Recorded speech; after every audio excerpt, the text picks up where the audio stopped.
In this Getting Afloat, we look at pilot cutters. These sailing boats were used to take the pilots to ships that had come from far and wide and were unfamiliar with local conditions. They would then pilot the ship safely into harbour and finally to its berth. Although this pilot cutter looks traditional, it's actually only 5 years old, and later we'll be sailing on her. In the workshop, I'm restoring another classic wooden boat. This one is 50 years old. She's a racing dinghy known as a Sharpie, and despite a few hitches along the way, she's progressing well. So it's coming along. Now, since you were here last week, we've done quite a lot. We fitted the 3 new floors, glued them in, and we faired the top so they look like one now. On the foredeck, we've put a new king plank in. We've also fitted all the new half beams in down the side, and little tiny carlins that hold them all together. The job for today is to cut out and rough fit the foredeck. And the new plywood foredeck is going to run right round to this beam here. Now, there's a bit of fairing left to do, so what I've done is made up a little pattern here. Now, this pattern is roughly the camber of the deck here, and we can transfer that and use it along here to fair in these beams. So these little half beams here, the tops are flat. Now you see, if I hold it up, we've got the sunlight coming in, so we can see that there's a low point here. We're high on this area where it's touching, and we're low down here. So we'll remove this area. But it's a long, slow process, take a little bit at a time, don't hurry it. Now you can see that I'm using a much longer plane than usual. This isn't my usual small block plane or a smoothing plane. It's a tri-plane. The longer base, when you're fairing in and trying to get a nice straight line, or even a fair curve, it's much easier because it's longer. It takes out the humps and bumps by bridging more of them, and therefore giving you a better finish.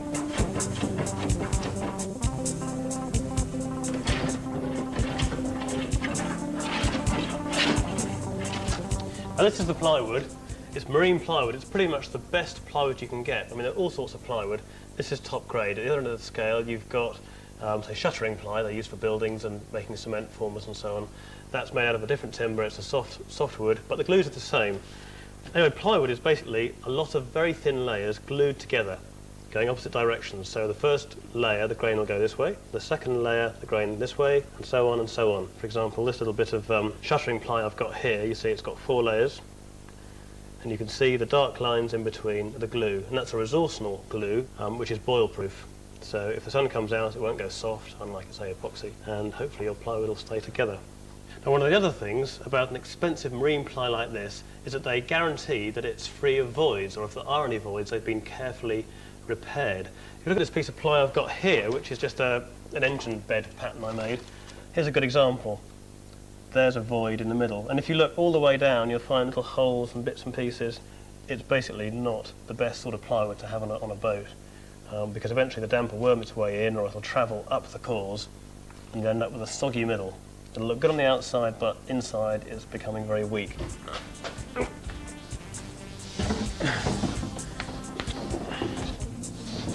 Now we're actually going to put a join on the foredeck down the centre, so we're going to make the foredeck and a bit of the side deck out of 2 separate pieces. So I'm going to get this roughly into position. Put a little support whip in there.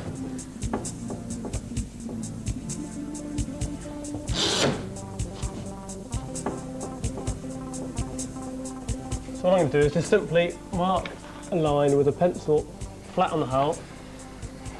That gives us at least ½ an inch spare. Right, and that was the easy bit. Now it's time to get inside. Oh yes, makes you want to go dinghy cruising. I want to get this bit quite accurate, because what we're doing now is marking up where we can paint. Who would want to be a boat builder, right? Wouldn't we find me a job in an office? Oh, there's a nasty bolt sticking right where it shouldn't. So you can see all our pencil lines here, and that's what's not to be painted.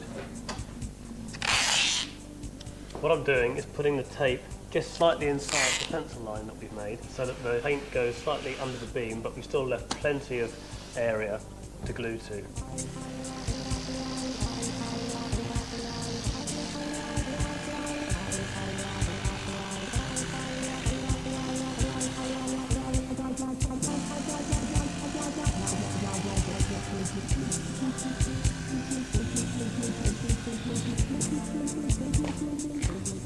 Now this is the first coat of primer, so we thinned it very slightly, about 20% with white spirit to make it thin and help it soak into the wood and help it stick better.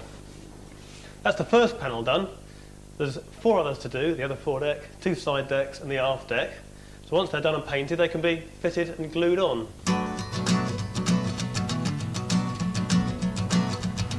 There's still loads of work to be done on this Sharpie, but we'll come back to it later. I'm off to the furthest reaches of the southwest to see some restorations on a different scale. We're down in deepest, darkest Cornwall at Gweek Quay boatyard. There's loads of great stuff going on here, and we've come to see 2 pilot cutters, both built to do the same job, but both slightly different. This is Marianne, built in 1889, and this is Kindly Light, built about 20 years later, and a faster design. But what actually are pilot cutters? Well, the captain would never sail his own ship into a harbour. This was always done by a pilot specific to that port, who knows the currents and the channels well. And this is Kindly Light in action as a pilot cutter in the early 1900s. She would wait in the shipping lanes with many other pilots for a ship to approach, and then race out to beat any competition to the job. When close, the pilot is rowed over by a mate to the ship, and he pilots it home. Kindly Light then follows behind, back to the harbour to collect the pilot. Then it's back out to sea to catch the next ship. As a boy, I'd been drawing pilot cutters in exercise books during class, and later on I kind of imagined that those that hadn't rotted away would all be prohibitively expensive, until I found Marianne in her sort of reasonably sorry state here at Gweek. And over the last 10 years, Dominic Ziegler has had a shipwright restore her to the highest possible quality to be used as a cruising boat. This is Marianne's new mast. Simply gorgeous piece of work. It's nearly 60 feet long. Now some masts are made straight out of a tree, some are hollowed and stuck together. This particular one is solid and is made up out of many pieces, but mainly each section is made out of 3, one in the middle, one each side. In fact, you can see the joins down here. Each length of timber is about 40 feet. They're then scarfed together, and then the whole thing is glued up as one. Here you can see one of the scarfs where they've joined the 2 pieces of timber together. Now, can you imagine how hard it is to keep these delicate feather edges of each piece of timber, and they've got a perfect joint. It's a testament to their skill and craftsmanship. And it's not only the woodwork that is to the highest quality. Here on Marianne you can see where the propeller shaft comes out through the hull. It's supported by this P-bracket. It's made out of bronze, and before you make a bronze fitting you first have to make a wooden pattern. Here's the wooden pattern. It's made up of 2 pieces of plywood, a piece of oak on the bottom. It's been accurately made because whatever you make here, when it goes to the foundry, that's exactly what you'll get back, but in bronze. That's quite a skilled job because the designer not only has to design the thing so it's thick enough and strong enough to do the job, but he also has to allow for the shrinkage, because as the bronze cools, it shrinks by 3/16 of an inch per foot.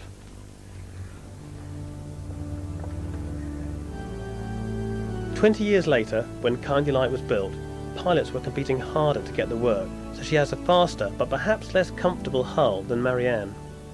The ethos behind this particular restoration project is to put her back as she was as an original pilot cutter, so she won't have an engine and she won't have electrics. All the restoration has been done in traditional boat building manner, so there's no Sikaflex in the deck, and there's no glues used anywhere, and there's no laminates at all. I personally am most interested to sail her because she will, I think, be the closest that anyone today will be able to experience what the Bristol Channel pilot cutters were really like. And Kindly Light's deck is made exactly as it would have been, nearly 100 years ago. This is a very good example where you can see each plank has a bevel, a little chamfer taken off each corner. So when they're together you get a V.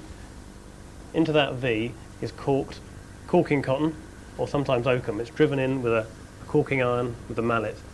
On top of that is put pitch, hot pitch, melted up in a cauldron and poured in. Once it's cooled, it gets scraped off. But this is pretty much the way you keep the water out the deck and also out the hull as well. Wow.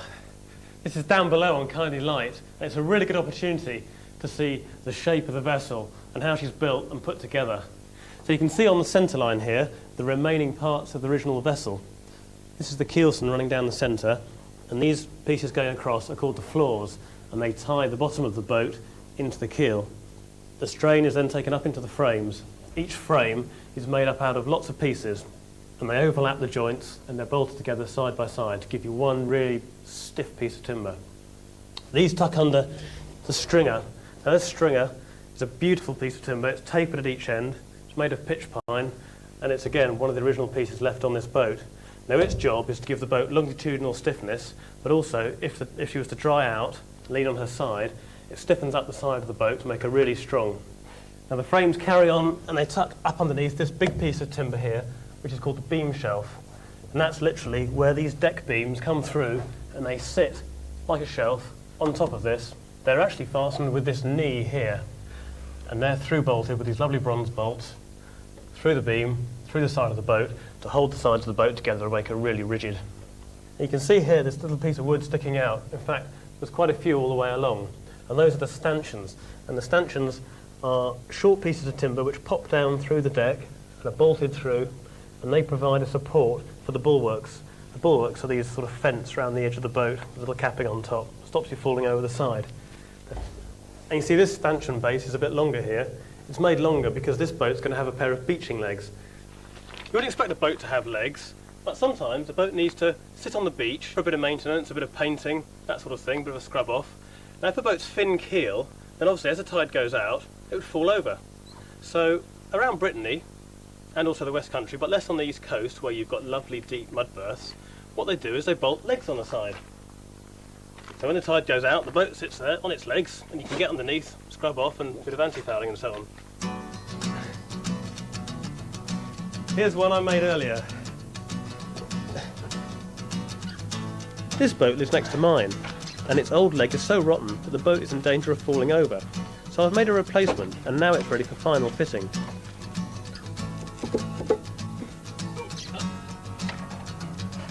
Should keep the old girl up the right way for a few more years to come, and hopefully stop her falling onto my boat next door.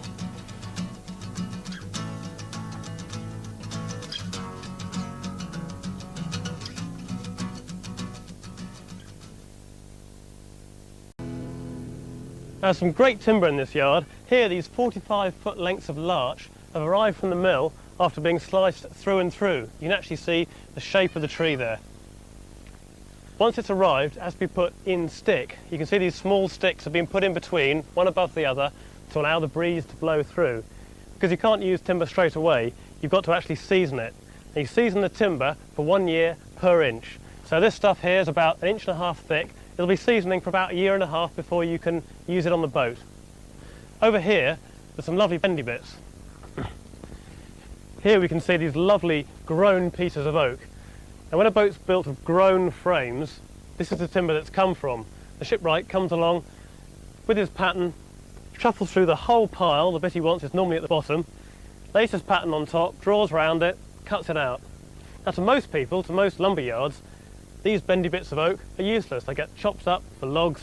To the boat builder, however, building a traditional boat, these bends are absolute gold dust. But like the larch, it has to season. Here we have a piece of timber that's probably 2.5 or 3 inches thick. So it's got to sit here for 2.5 or 3 years before it's ready for use. If you use it too early, when you cut it out and fit it, turn your back for 6 months, it'll shrink and be a completely different shape. What Ivan's doing here, he's marking out a pattern for a new stem. He's using a grown piece of timber because the tree has naturally grown into that shape, and it just so happens it's going to fit perfectly the new stem. We use grown timber because it's far stronger. If we just use a straight piece of timber, where the curve is, the grain would be much shorter and it'd be weaker.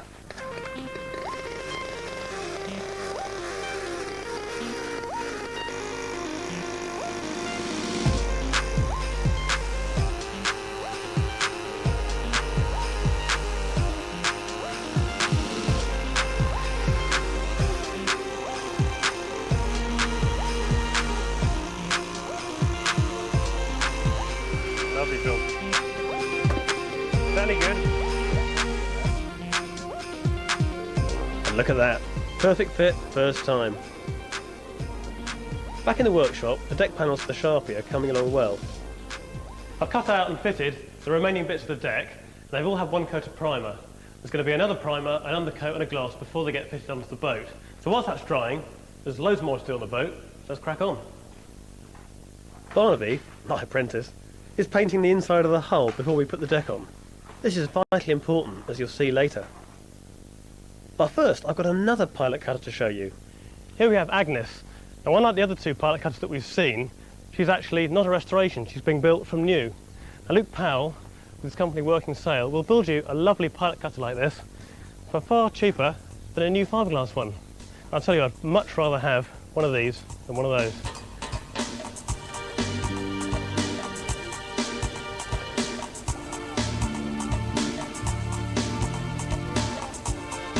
We're on the Eve of St Mawes. She's a 38-foot Solonian pilot cutter, a little bit like Marianne, but slightly smaller. She was also built by Luke Powell only about 5 or 6 years ago, and now operates as a really successful charter boat. Debbie and Adam Purser set up Classic Sailing 6 years ago to buy and charter Eve of St Mawes. Pilot cutters were built to go out in all sorts of weathers, and this morning we thought we weren't going to go, but actually it's brightening up a little bit, although it's a bit dull and so on, and we're going to go for it, see what it's like. Hope it stays nice. We thought we'd set up a business with a traditional boat because we wanted a sort of mini tall ship, and we couldn't really have handled anything much bigger than this, I don't think. And this was just an ideal size, and we saw it in Exeter, and the hull shape looked gorgeous in the magazine. And I've always liked pilot cutters, and I just loved the shape of it, and I thought we'll have to go and have a look at that.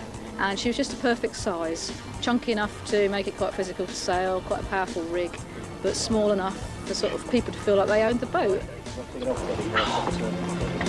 Any pain?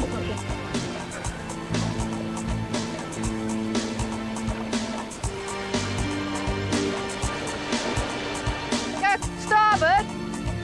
I want to be on a port tack. Eve of St Mawes sails nearly every day from May to November. So over 100 years since the demise of the Solonian pilot cutters, she's still working hard for her money. Can you imagine being a real pilot in his pilot cutter, sailing out in this sort of wind, or worse, waiting for that ship to come in, waiting to spot it on the horizon before hopping into the punt and escorting him in?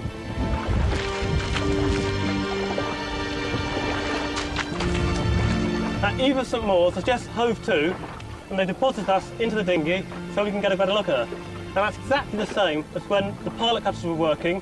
They'd sail out, find their ship, heave to and drop the pilot off and a mate to do the rowing, and row over to the ship to hop on board. Then the mate would row back to Eve of St Mawes and sail back in to harbour, pursuing the ship that the pilot was now piloting in. Now this is pretty easy here out in a flat estuary. It's a bit windy, but can you imagine doing that with great big towering waves in all weathers, in all conditions?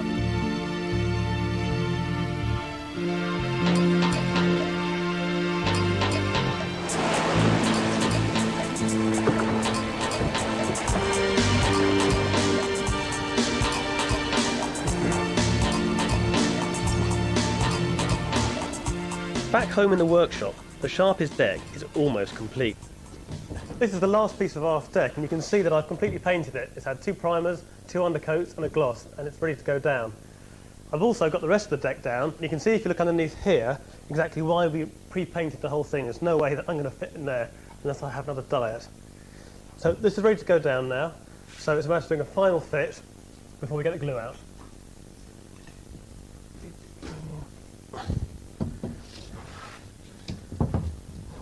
Now the final job before this is glued down is to align the unpainted pieces with the beams and do a really nice little fit up against the deck I've already fitted here and here.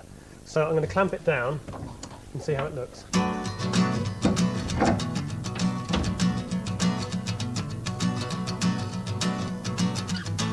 Mark the edge of that pie there. The same on the inside face. Couple of tiddly marks, same on the other side.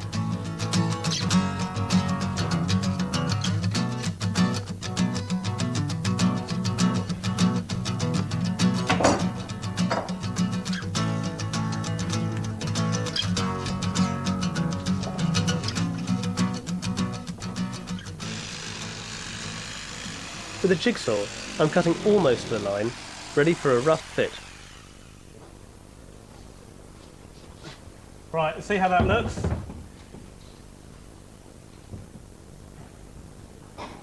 One's going to be about that, one's going to be about there.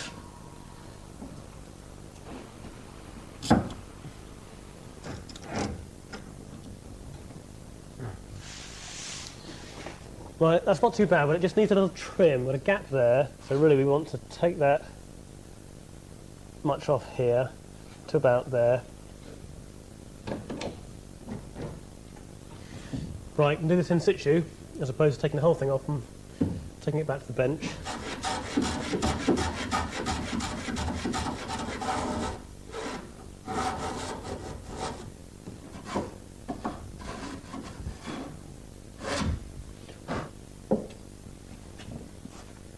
Right, that'll do. Right, get that out of the way. Now the next job is to put the glue on and glue it down for good. And the glue we're using is a polyurethane. It actually uses the damp in the atmosphere to make the glue go off, so it's great in a boat shed, which of course is never dry. And also when it goes off it foams slightly. This makes it easier to clean up and also fills in any little voids or gaps which you may have left. On this particular deck, we're not going to fasten it down mechanically at all, and we've put a few in at the front on the centre of the foredeck, but overall it's the sort of situation where you can clamp the deck down nice and tightly and the glue will last just as long as the rest of the boat, really, so there's no reason to put lots of little tacks and nails and make a mess of things. This looks much neater. I also run some cake decorating courses which are available. Bring your own cakes.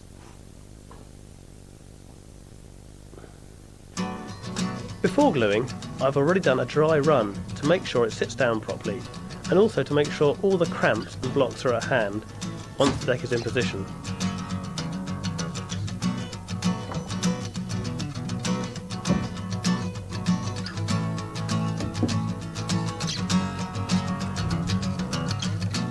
Put plenty of blocks underneath the cramps so we don't mark the nice new plywood.